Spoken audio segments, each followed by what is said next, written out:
on est à 1 km de la commande. Hein. Et pour cette commande, j'ai eu 2,7 km. Hein. Donc on va essayer de viser, allez, les 4 € pour cette commande, ça serait pas mal. Hein. Bonsoir. C'est bien la commande pour Chloé? Yes.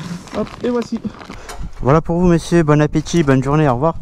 Aujourd'hui en France, les micro-entrepreneurs sont aussi nombreux que les travailleurs indépendants classiques.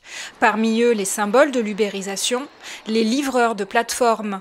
À vélo ou en scooter, ils seraient 50 000 à sillonner nos villes. Le salariat se maintient, voire légèrement progresse, mais on s'aperçoit que au fur et à mesure que l'emploi agricole diminue, il y a une forme d'emploi indépendant qui se met à apparaître ou à réapparaître au travers de l'auto-entrepreneuriat, au travers des métiers qui sont des métiers que l'on va qualifier d'ubérisés. Les coursiers ou les chauffeurs qui travaillent, ils prestent des services qui sont le plus souvent en tant qu'indépendants, hein, donc faux indépendants, et ils sont contrôlés par un management algorithmique.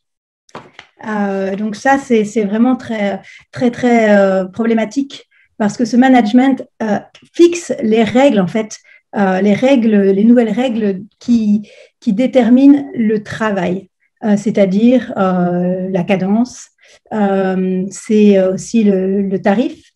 Bon, maintenant, là, j'ai reçu une commande. Là, 3 € McDonald's, 3,80 €. Donc 3 €, c'est ce que vous allez toucher? 3, 4, ouais. Pour la course, ça dépend. C'est des fois 6 €, des fois 4 €.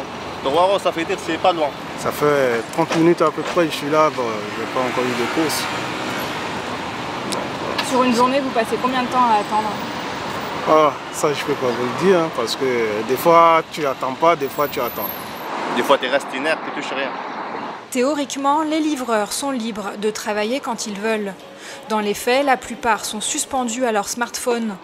Connectés plusieurs dizaines d'heures par semaine, au final, leur revenu net tourne autour de 4 à 6 € de l'heure.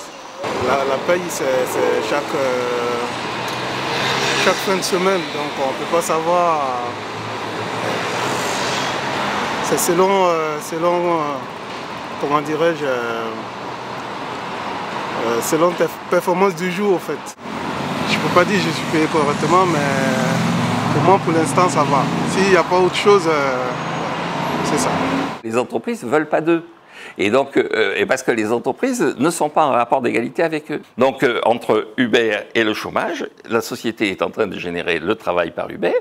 Et non seulement c'est, à mon avis, c'est inéluctable, mais en plus, ça constitue un progrès. Alors, ça ne constitue pas forcément un progrès pour les gens qui étaient protégés, mais pour les gens qui sont véritablement en difficulté, la liberté, c'est toujours un progrès. Pour l'économiste, l'ubérisation est bien en marche. Seul obstacle à ses yeux, les défenseurs du salariat qui l'assimilent au bullshit job. Il y a beaucoup dans les entreprises d'emplois inutiles. Donc le salariat, là aussi, a généré toute une hiérarchie. Et cette hiérarchie est une hiérarchie qui, pour maintenir la contrainte, se crée une légitimité qui est une légitimité qui, confrontée à la réalité que nous avons vécue, est assez fragile. Ce sont des boulots qui sont assez déconnectés de la réalité matérielle, qui sont parfois un peu vagues, qui ont souvent des noms vraiment pas très clairs, avec plein de novlangues et de bullshit, et qui font que quand on essaye de décrire ce travail à quelqu'un qui ne travaille pas dans ce secteur ou dans ce milieu, on a vraiment du mal à être concret et à parler de quelque chose de précis. Éloi Courreau est consultant en marketing digital. Il a créé un groupe Facebook pour critiquer l'univers impitoyable de l'entreprise et surtout du flex. La définition originale la plus évidente, c'est la flexibilisation du droit du travail. Donc le fait que des politiques assez libéraux proposaient de réduire le chômage en réduisant les acquis sociaux, en changeant le code du travail, en le rendant plus flexible et plus précaire. Donc ça c'est la base. Mais finalement ça s'élargit à plein de choses.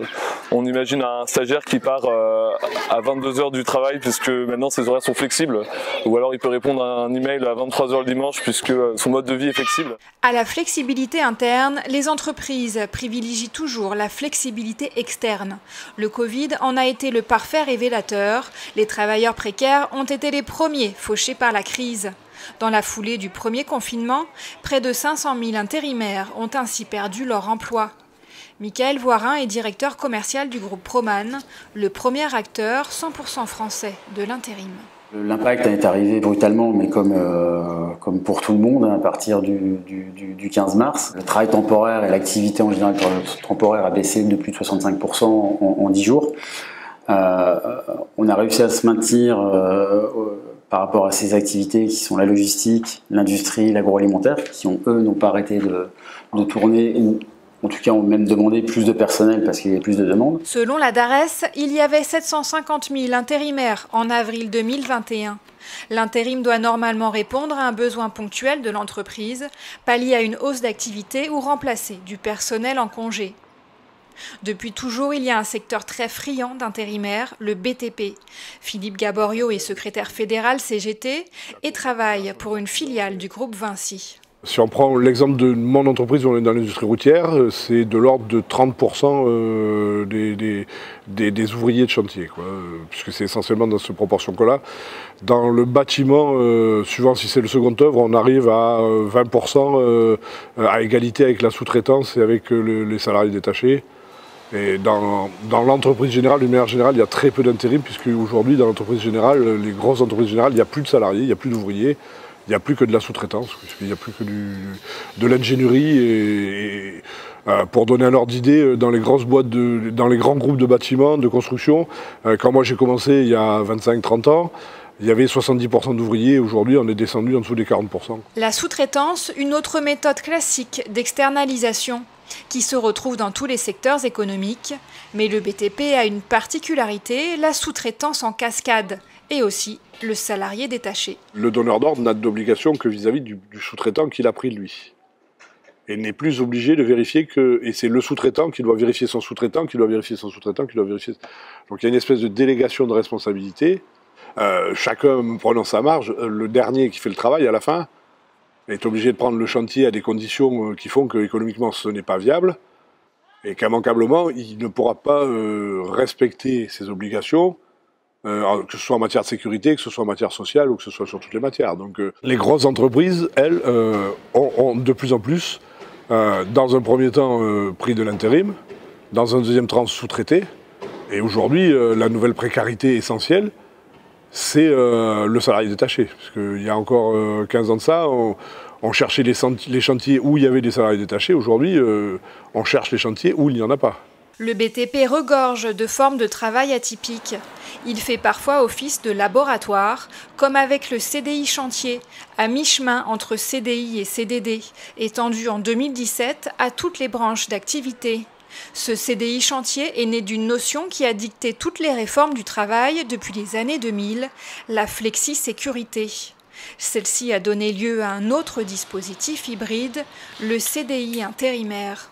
Ça a été une sécurisation pour le salarié intérimaire qui est passé en CDI, par contre avec la même notion de statut d'intérimaire, mais en CDI, en contrat de durée indéterminée, ce qui permettait lui de pouvoir également contractualiser pour une vie personnelle, des crédits ou autres, et puis derrière de pouvoir aussi sécuriser la compétence auprès des entreprises. On a trois métiers différents au sein de son contrat avec une zone géographique, de mobilité. Donc certains intérimaires veulent rester intérimaires parce qu'ils veulent garder aussi cette flexibilité de choix de mission et d'entreprise. Pour certains économistes et dirigeants, flexibilité et flexi-sécurité sont des concepts déjà dépassés.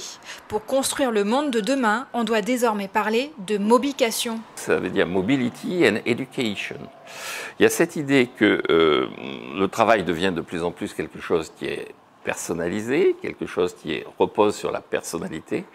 Et donc cette personnalité doit faire preuve de mobility, c'est-à-dire capable de s'adapter, capable de bouger, de changer d'entreprise, capable et d'education, qui repose à la fois sur un savoir-faire et sur un savoir-être. Un comportement. Une évolution nécessaire pour la transformation numérique, elle-même justifiée par la crise de l'économie réelle. C'est effectivement ce que l'économiste français Alfred Sauvy appelait la loi du déversement. C'est-à-dire que le progrès technique supprime des emplois, mais la main-d'œuvre qui est ainsi libérée va se consacrer à de nouvelles tâches. Nouvelles tâches qui sont soit l'amélioration de l'efficacité de tâches anciennes, soit nouvelles tâches qui n'existaient pas précédemment. Les nouveaux emplois qui vont apparaître vont être sur la gamme des compétences et sur la gamme des savoir-faire possibles de tous les individus. Le monde de demain ne va pas réclamer que des ingénieurs. Il faut bien voir qu'il y a également des travailleurs très qualifiés dans les travailleurs de plateforme. Par exemple, des architectes qui vont offrir leurs services d'architecte par de dessinateurs spécialisés ou autres. Et là, qui vont, du fait de leurs compétences très spécifiques, vont avoir vraiment accès à des publics grâce aux plateformes et ne vont pas être exploités. Des nouvelles formes de travail qui sont très intéressantes, qu'on voit beaucoup sur le groupe. Je pense vraiment aux freelance, notamment les graphistes, je sais pas, les photographes freelance, tout type de prestations qu'on fait en freelance et pour laquelle on n'est pas forcément rémunéré. Et ça, on a beaucoup de partage d'expérience aussi. Voilà, ce que je trouve intéressant, c'est que le rapport de force est un peu différent. On n'est pas martyrisé par un patron, par N+1, on est martyrisé par un client dans ces cas-là. Et là, on va avoir du coup tout type de témoignages sur un client qui voulait pas payer en argent, qui voulait payer juste en visibilité, qui était surpris qu'on attende une rémunération pour un service professionnel. Un client qui demande un truc monstrueux et qui demande que ce soit fait en 2 jours et qui le paye à peine au SMIC horaire. Mais encore pire, les travailleurs du clic, là c'est vraiment le sous-prolétariat, le nouveau sous-prolétariat mondial, puisque l'Internet est nettoyé dans des fermes du clic en Inde ou dans d'autres pays. Ils sont payés à quelques centimes de l'heure. Ce nouvel univers, c'est celui de la gig economy, ou économie des petits boulots. Conception et exécution du travail sont bien séparées, les tâches morcelées pour augmenter la productivité et les performances strictement contrôlées déterminent le revenu, une organisation du travail qui peut s'apparenter à un retour au taylorisme. C'est pas nouveau, hein. Vous savez, pour creuser une mine, avant de trouver du charbon et avant de commencer à obtenir du charbon, au 19e siècle, il fallait des micro-tâches qui consistaient à éventrer le sol, à constituer des galeries et à prévoir l'aération. Donc tout processus industriel et tout processus productif nouveau réclame effectivement une phase d'investissement, et une phase d'investissement qui va effectivement nécessiter des emplois dont certains ne sont pas très qualifiés, donc certains peuvent être pénibles. Le taylorisme, c'est encore autre chose. Le taylorisme, c'est quand on accélère les cadences. Et là, le travail à la tâche, c'est justement quand on est vraiment dans un rapport où l'employeur a tout pouvoir et le travailleur prend tous les risques et n'a aucun droit. On est vraiment dans un cas extrême où il n'y a aucun droit du travail.